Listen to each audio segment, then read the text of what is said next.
we have our first keynote speaker, Dr. Christopher Schwarz, to speak about the economic outlook after COVID. Dr. Schwarz is the Associate Professor of Finance at UCI's Paul Merage School of Business and is also the UCI Faculty Director for the Center for Investment and Wealth Management. Now, note to the audience as a reminder, please send all your questions via the chat function to Albert Tseng for the Q&A session after. Now, let's welcome him, Dr. Schwarz.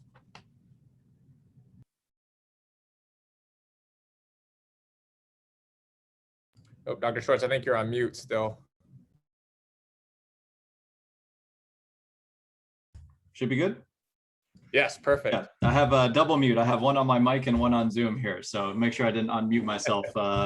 So in any case, thank you guys so much for having me today. And I'm really just honored for two reasons. One, you have an incredible 10 group of scholars that are getting the scholarships today. And certainly, I don't think I could have gotten any of the schools they got into. My only negative thing I can say is, where's the love for, UC Irvine here? No UC Irvine students. It was funny, you guys were taking the screenshot and it was all red, which is great. And then I'm in blue in the background. I felt like a Democrat in Alabama for a little while there with the screen on. So, but anyways, I'm gonna talk a little bit about the economy here. What kind of I see as concerns going forward. And I think for some of the students, this will probably be a little bit like your first econ lesson that you might take at school. So, so I'm really proud of the students. And, more importantly, I want to, just congratulate the organization on being so generous with these scholarships. I know Jacob Wu very well. He's part of the center. And, one of our goals is to increase financial literacy across the community and especially to kids, because the most important financial literacy lesson you can teach a child is the value of education. And so for, a lot of kids don't understand that they'll make twice as much money if they go to college than if they don't go to college, if no one in their family has gone to college before. And of course, part of that is not just telling them how to, go to college and get an education. A lot of that's also helping them get an education. And so I just want to congratulate the organization on giving out so many amazing scholarships to students. And like I'm sure everybody else in the organization look forward to seeing all the success of the students here and seeing what they accomplish in the future. So just congratulations to the students, the organization. And I'm certainly very, very humbled and honored to be here today. So I'm going to talk, it's a beautiful day outside. There's another speaker who is part of the $10 million club, which I'm well short of. I know it's, so I'm going to try to be relatively brief here and then get to Q&A.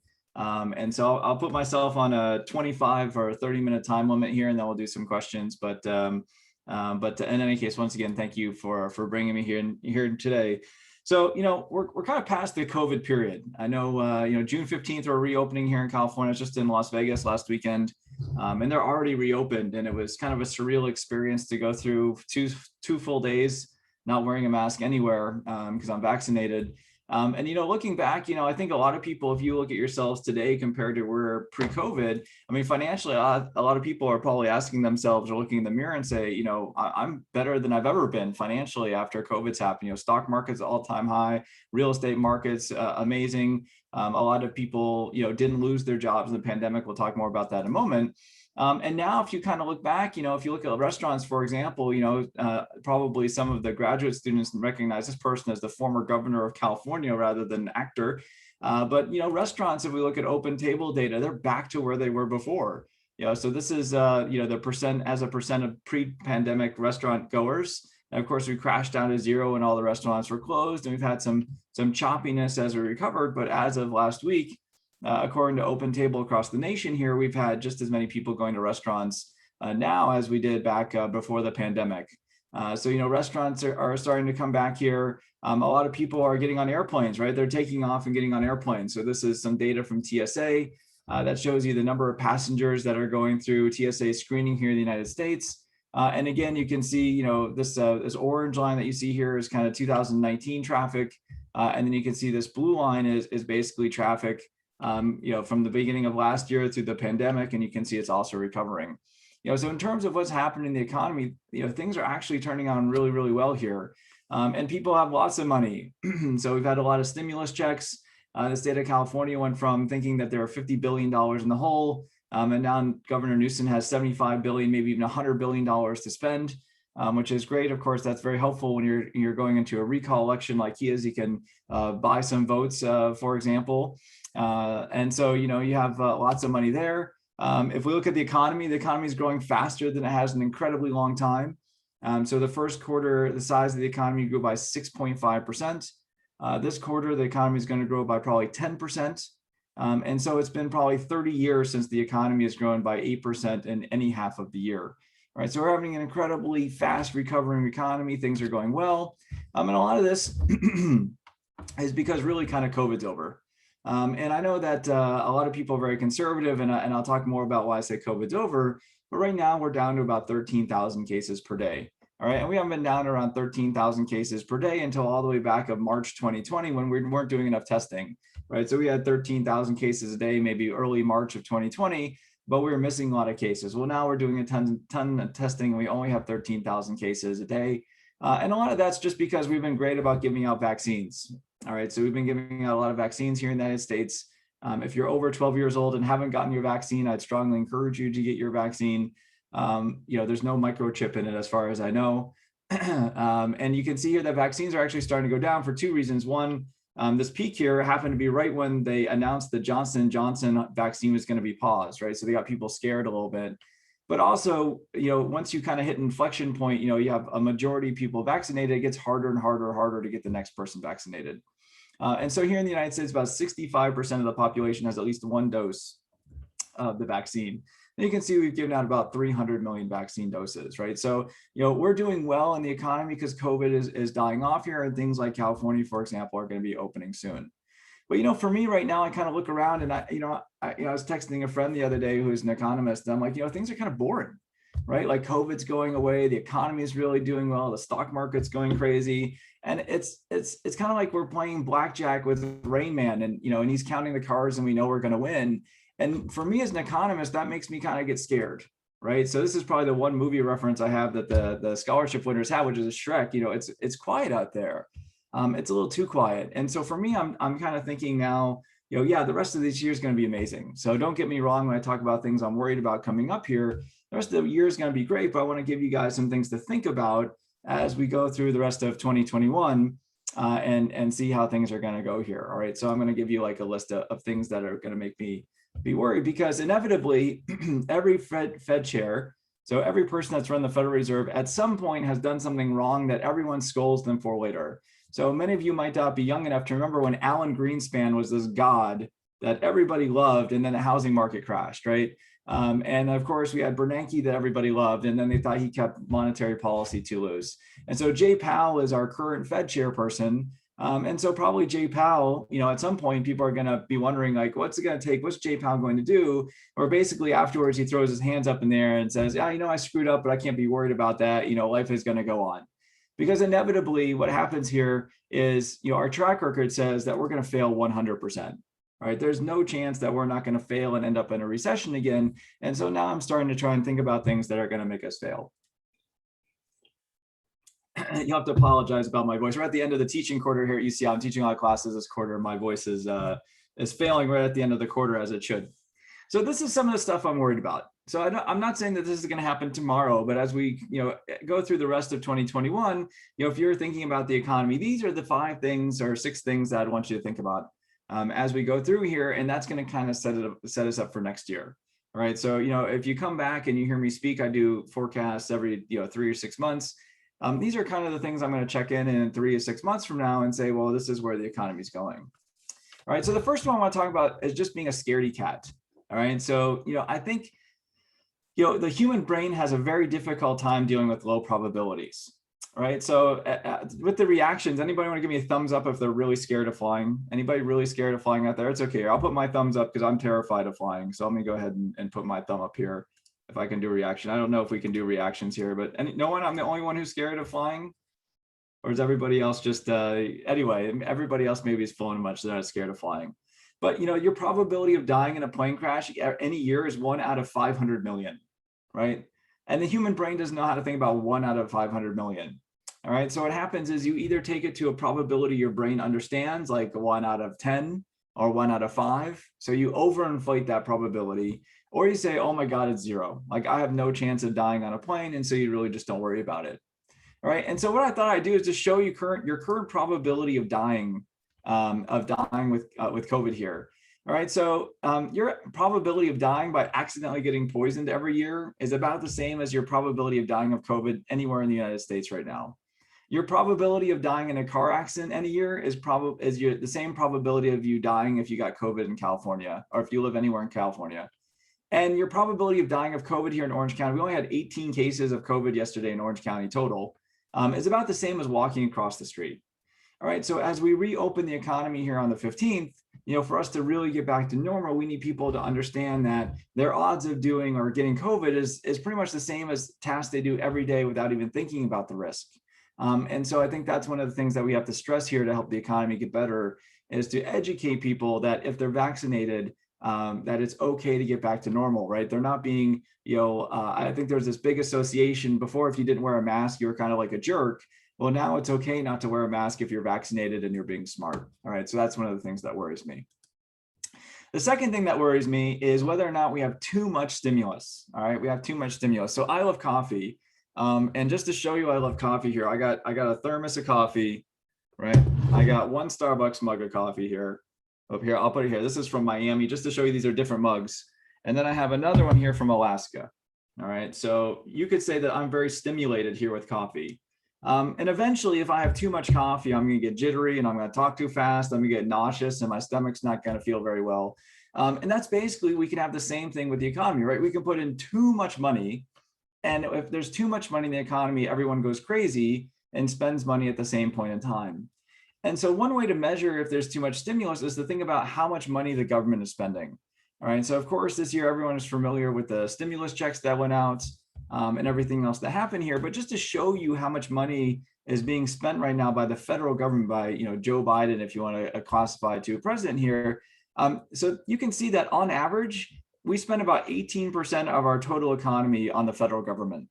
All right. So if you think about, you make, I'm just going to pick a number, you make $100,000 a year, about 18,000 of that comes from the federal government.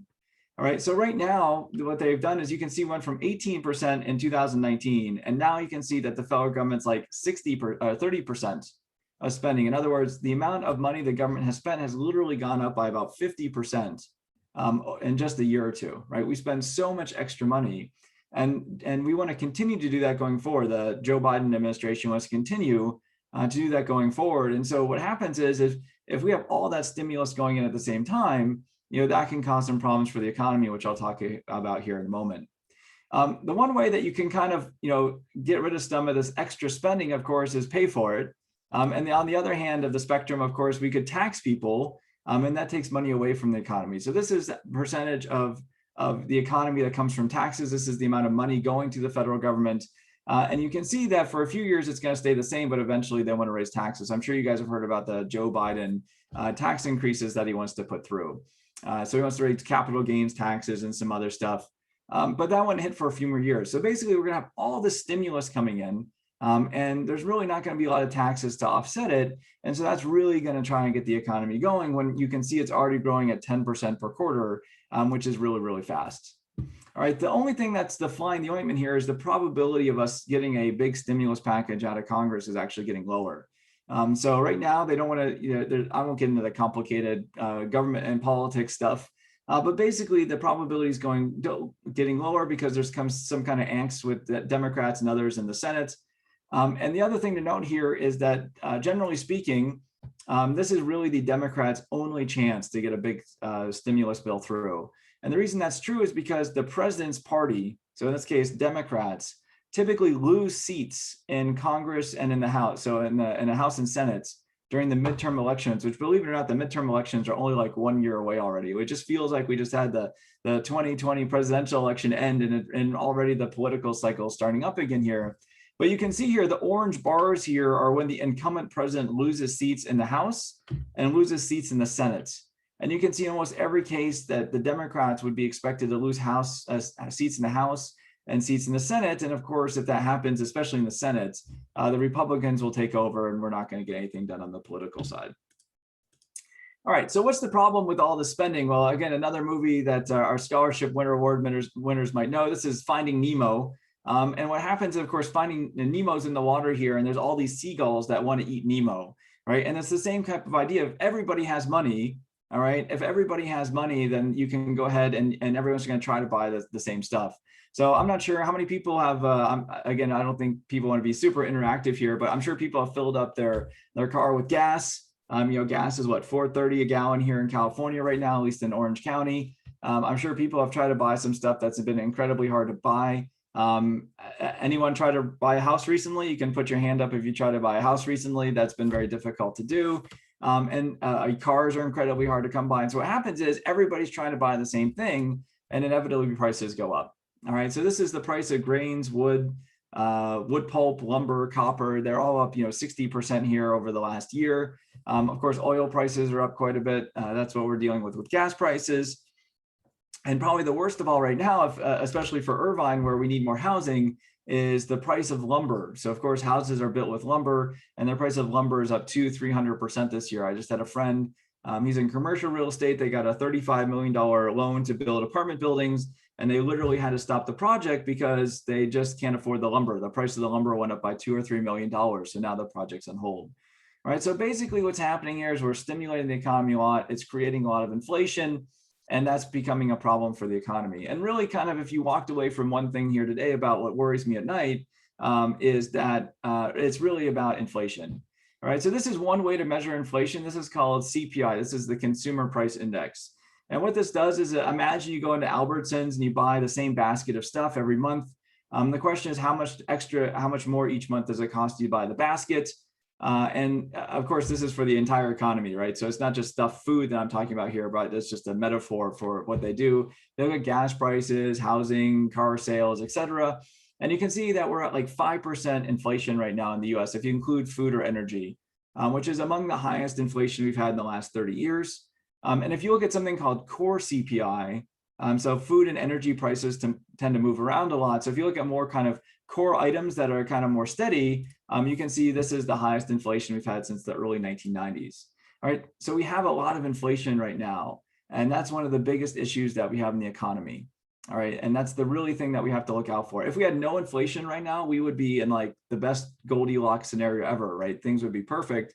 But this inflation is really going to start causing a headache. If you go to any financial page, right? If you go to CNBC.com or MarketWatch.com, like 80% of the articles that you see are actually about inflation. All right, so the issue is whether or not it's temporary or permanent. All right, so the Fed likes to whip out these fancy words. In finance, we like to use a lot of fancy words so that people are confused and they have to pay us more money. So we are using the word transitory, I guess, is the word that they've come up with. Which apparently just, of course, means just temporary, but we have to use a fancy word like transitory to talk about inflation. And so you can see all the Fed people keep saying it's transitory, it's temporary, right? This is just a supply chain problem as we ramp everything back up again, and it's going to go away. In other words, we'll have a spike in inflation, and in a few months it's going to go away. All right, and maybe it will. All right, maybe it will go away, but that's not necessarily the case. And so just to show you why it wouldn't be transitory, this happens, right? If everybody goes to their boss and says, well, you know what, food is 15% more expensive, I want a bigger raise, I want more money to get, in my wages. And then if wages go up, that's when we're going to have a problem. All right, so if we look at kind of jobs, so I think this is kind of some of the most interesting data that I'll show you today is on jobs, right? Because there's this huge disconnect between the unemployment rate and what the actual jobs market looks like, right? It's very unusual to have this large disconnect. All right, so this is a series of data that shows you what percentage of people are quitting their jobs, right? And so this goes from 2000 all the way to today. And you can kind of see here in the red bars here, the circles I have is when we have a recession. And of course, I should have a circle over here during COVID. When we have a recession, when the economy is not doing well, people aren't going to quit their job, right? Because if they quit their job, they're worried about finding the next one. So you can see quits go down when the economy is not doing well. You can see the same thing in COVID. And then when the economy is doing better, people will quit their job because they're more likely to have a new job to go to. And you can see over here, like we are at an all-time series high. The percentage of people that are quitting is at an all-time high, right? Which suggests the labor market is incredibly good, right? Because now people are quitting their jobs. They feel really comfortable. They're going to get the next job. And that implies the job market is good. Maybe some of this is catch up from last year, but a lot of this suggests that people feel really good about the job market. And of course, they do feel really good about the job market because this is the number of job openings that we have here in the United States. We have 9 million jobs open in the United States looking for someone to take the job, right? So we have an incredible number of job openings that are going on right now. And so the labor market looks incredibly good. Right. And it's really, really hard to get people to work, and wages aren't going up yet, but lots of companies are actually looking at raising wages to try and get people to take their job, and how it's hitting the economy. So if you look at places like Chipotle is raising their prices on food. So when you go to Chipotle next time, it'll be more expensive because worker wages are increasing. I just went to Congo Dong. My wife wanted to go to Congo Dong today. So I went to Congo Dong for lunch, and I think prices are up like 30% since I went there like 15 months ago, like pre-COVID. Right. So food prices are definitely up. Wages are now starting to jump up, right? People are picking up because employers are raising their wages. They're desperate to get jobs. Even politicians are getting raises, right? So here in California, our politicians just got a 4.2% raise. And of course, McDonald's is so desperate for workers. If you go to McDonald's and fill in a job application, they'll give you a $50 Amazon gift card.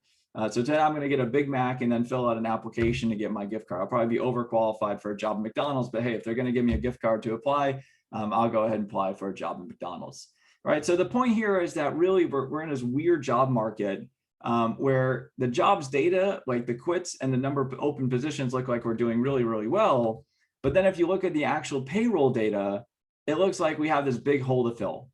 Right. So if you look at the payroll data, it still says we're 8 million jobs short of where we were before COVID hit. Right. So you can kind of see where this disconnect is coming. And we as economists are wondering what the hell is going on, right? Like, why are there 9 million jobs open, but 8 million people that don't have a job, right? That's one of the things that we've been looking at. And so one of them I think is pretty easy.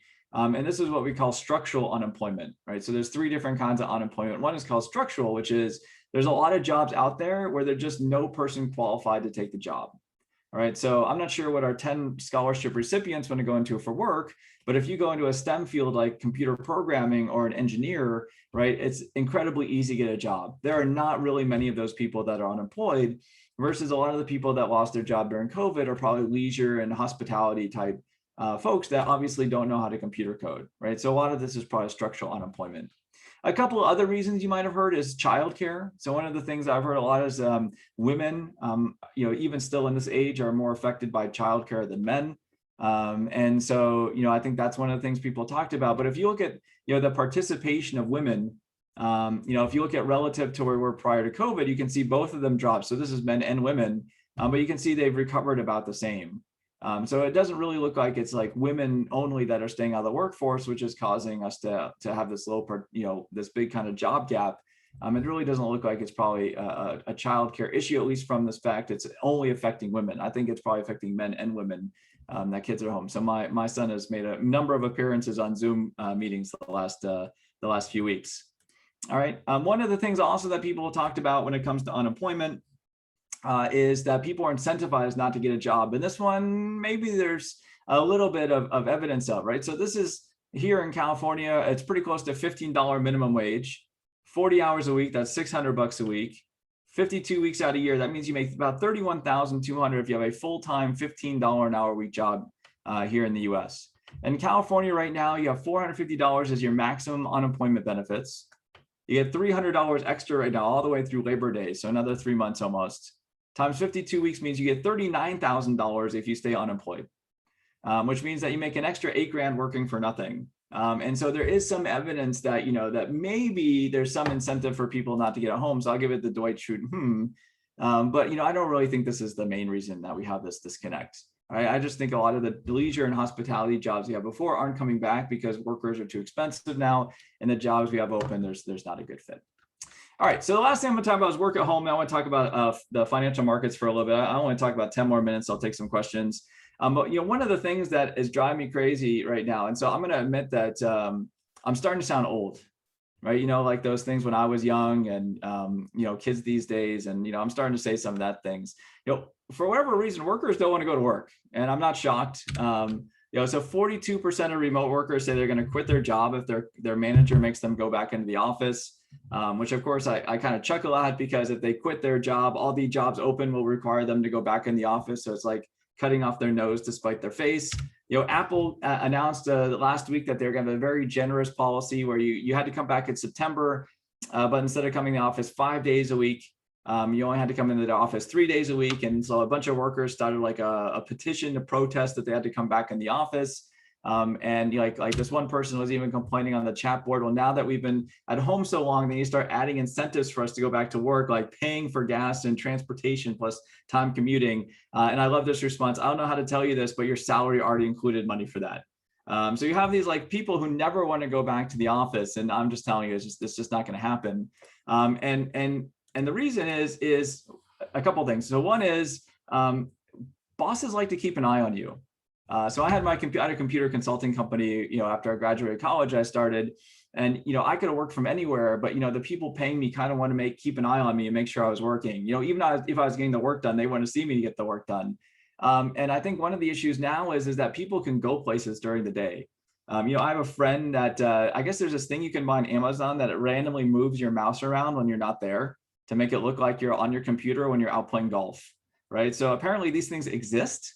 And so of course, now like back last April, there was nothing you could do except work at home, right? It's a beautiful Saturday out here today here in Southern California, right? I mean, I just want to go outside and do something, right? And I'll probably go outside after I'm done here this, but that's, people are going to be less productive, right?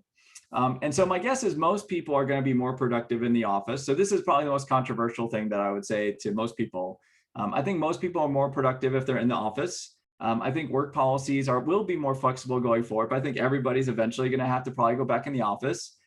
And I really do believe that companies that only have work from home are going to be likely to have more employee turnover. They're going to be less productive and probably less creative. And I also think that if you work for a firm where you can go in person and you choose to work at home, you're going to fall behind, right? I think all of those things are probably true. And I know a lot of people disagree with me on this. I think they're probably incentivized to disagree with me, but I think a lot of people who've worked for a while realize all these things. And I'll just go quickly through why. I don't want to go very long, but first of all, everybody on the call here knows that long distance personal relationships work out, right? Like every time you go in like one of these long distance relationships, you guys always live happily ever after, right? No, it never works, right? So this is from Schitt's Creek. Of course they broke up, Alexis and oh God, I'm blanking on his name. That's all right. You guys know what I'm talking about. Because of course he was in the Galapagos, right? So that worked out well. And these things never work out well. So why is a long distance professional relationship going to work? All right. It's never going to work. All right. The other one is if you're never in the office, you never get any face time with the boss, like Andy Bernard here, right? So, if someone's in the office and they see the boss every day and you're never in the office and they never see you, of course, if you're both applying for a promotion, my guess is the person in the office is going to get the job.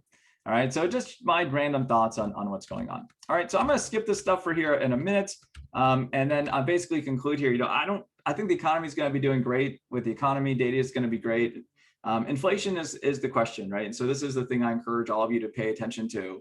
If it's transitory, that will be amazing. Interest rates here in the economy will stay low forever. The stock market's going to do forever. The economy is going to do well forever. If it ends up the Fed needs to raise rates by the end of the year, things are going to get very interesting.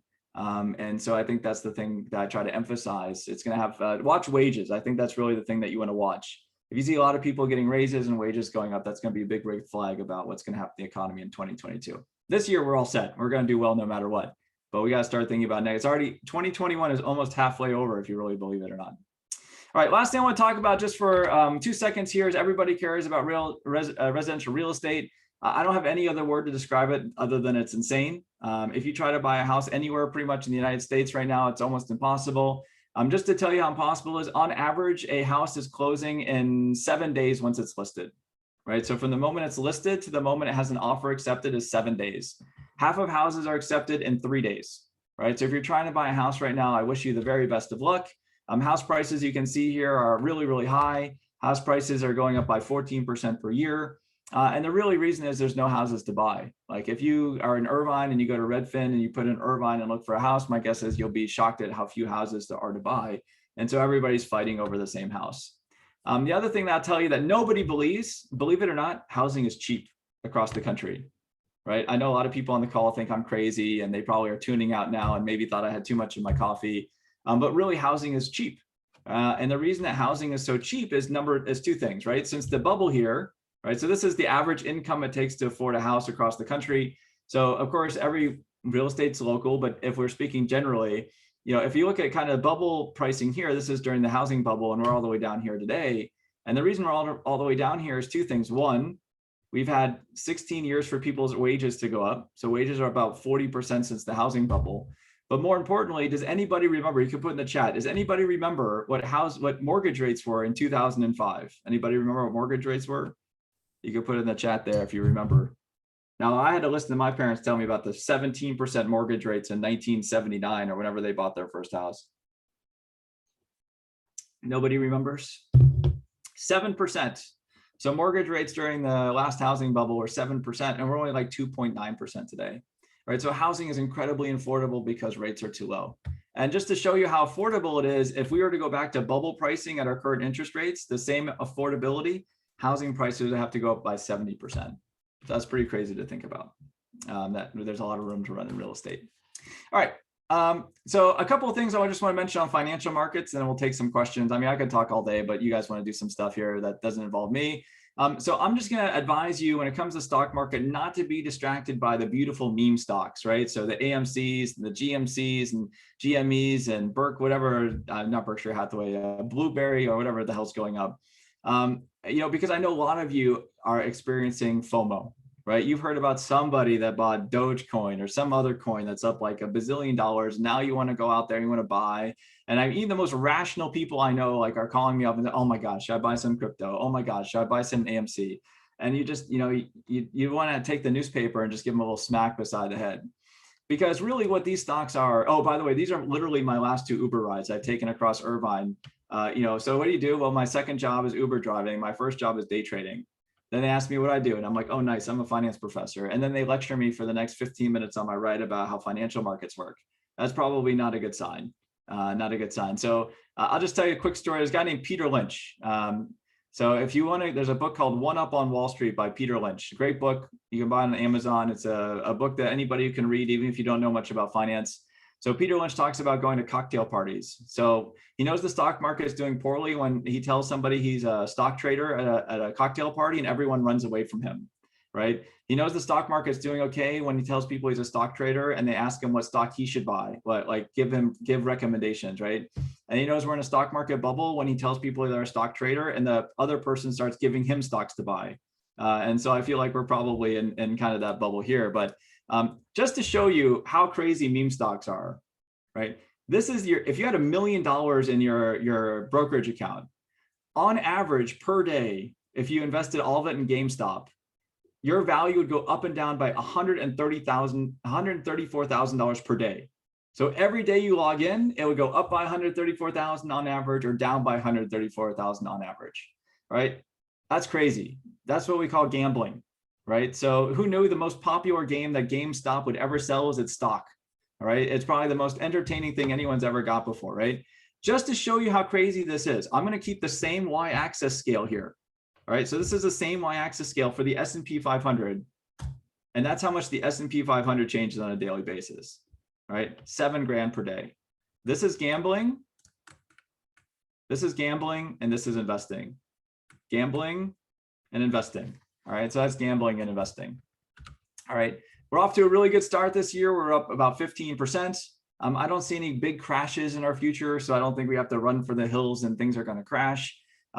Just one thing that I've mentioned to a lot of people is you can see that some sectors of the economy have done better over the last year when it comes to stocks. So this is a ratio of the NASDAQ to the Dow.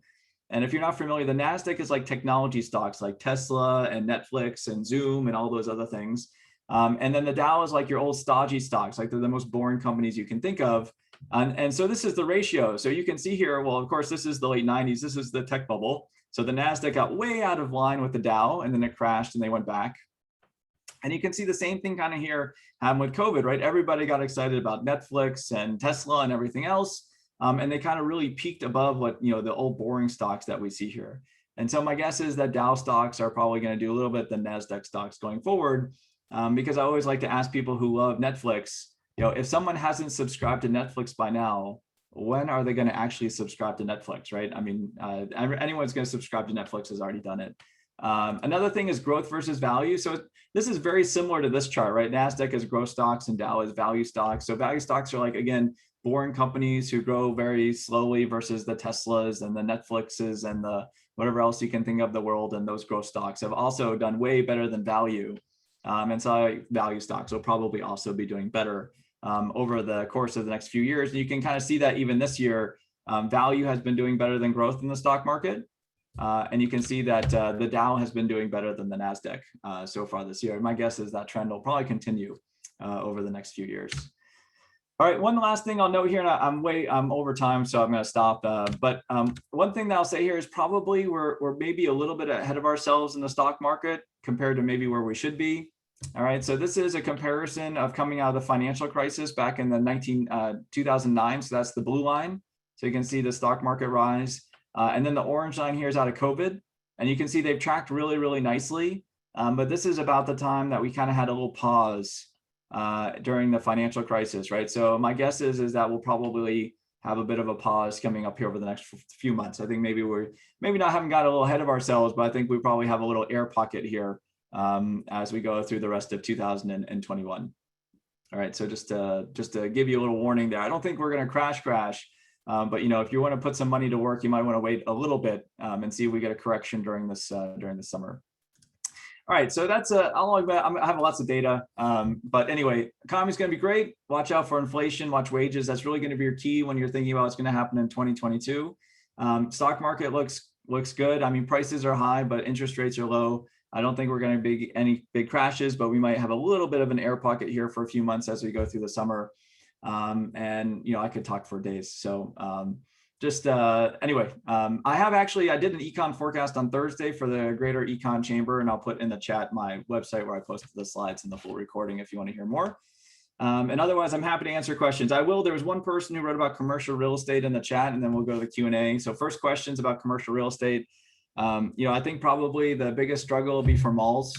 I think apartments are fine. Storage is going to be fine. As you mentioned, I think I'm much more bullish on people going back to the office than other people are. So I think probably people are a bit too negative on office space type of commercial real estate, although I don't know we have to build any out anytime soon. But I think malls are going to be the struggle. Unless you have things you try on or a restaurant or something, I think that a lot of these smaller boutique stores are never going to come back. And my guess is that a lot of malls, given that we have to build a bunch of houses here in California per the governor, I think a lot of that's going to be, we have to tear those down and put in housing. All right, so there's people putting stuff in the chat in general, but I think there's someone here who's going to give the chat. Actually, go ahead and, where's my little stop share? I get my Zoom controls, there we go.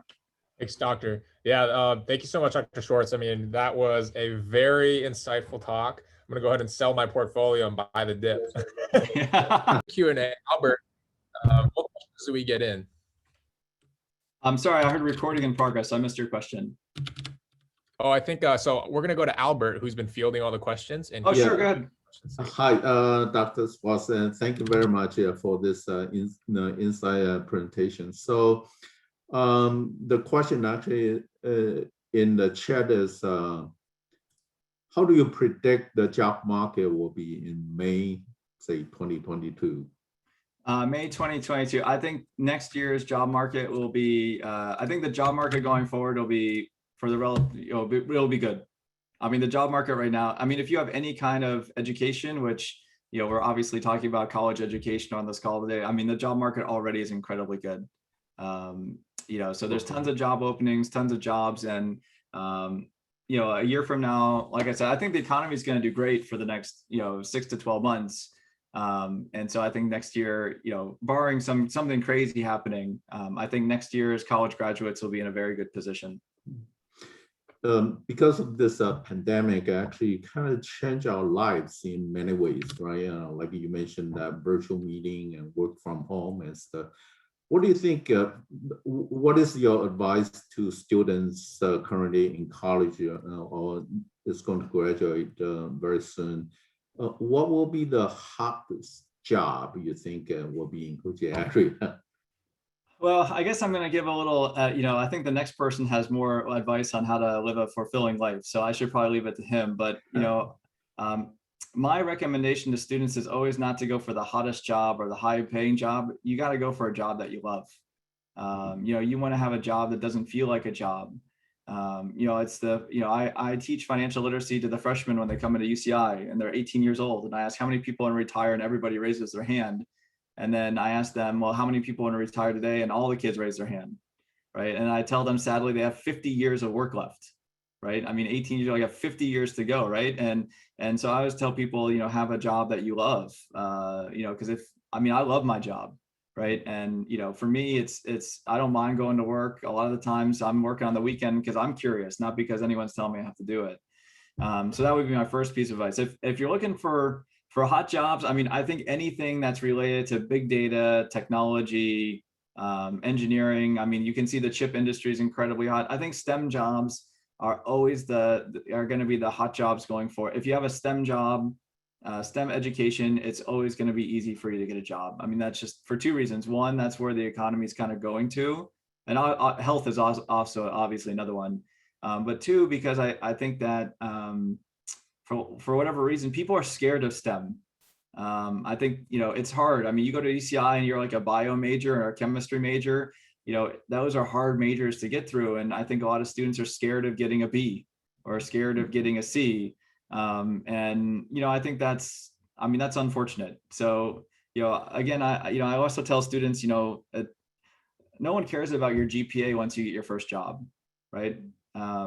You know, so just go get educated, get a degree, get that internship, get the first job, and nobody cares what your GPA is. They're just going to care about what you can bring to the organization.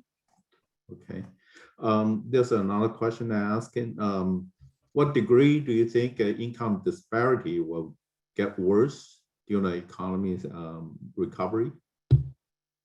That's a great question. So, I mean, I think income disparity, there's two different kind of inequalities that we have, right? So one is income and one is wealth. And I think largely the driver of income inequality is education. So this is probably a statistic that will surprise people on this call, but if you look at US adults from age 25 to 64, only 37% of adults in the US have a college degree. So 2 out of 3 people do not have a college degree. And you might think it's the older generations, right? But if you look at 25 to 34-year-olds, only 39% of them have a college degree. So my guess is that, you know, always you see income inequality go up during a recession because people with college degrees get to keep their job, like in COVID, and people who don't, they lost their job. So I think income inequality will probably start to shrink just as the economy gets better, but the persistence of it's due to education. And now wealth inequality, I mean, I think that's here to stay unless something radical happens. You know, I'm sure you guys read the news about Elon Musk, you know, made $34 billion in wealth and paid $0 in taxes. So, I mean, there's nothing, I mean, unless we find some way to tax wealth, I mean, it's never going to get better, right? In fact, I'd actually, I'm sure this will also be a controversial comment, but I actually think the progressive income tax system actually causes wealth inequality to stay, right? So if you come from not very much means and then you make $1 million, but you pay 60% tax, right? That prevents you from accumulating the wealth to catch up with people when the people with wealth don't pay any tax. So, but in any case, I think the wealth gap is here to probably stay probably until we have some kind of revolution. Thanks, Dr. Schwarz. I think that's all we have time for in terms of Q&A. Thank you so much,